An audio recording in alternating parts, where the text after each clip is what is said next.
pinaka-importante sa lahat is play is very important in the holistic overall development of children.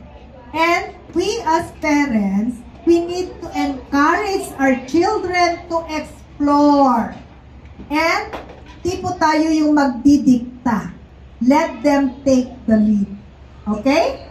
And we need to turn everyday play into learning opportunities. Hindi lang laro-laro yan. Maraming matututunan ang ating mga anak habang naglalaro.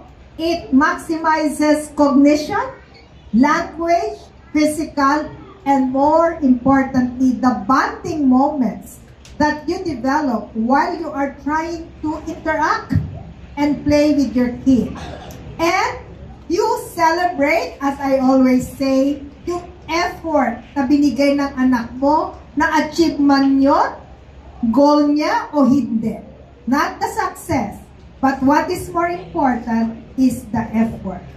And we as parents should be there to make sure that they are safe, they are protected from dangers, that they are motivated, that they are encouraged, and be a good role model.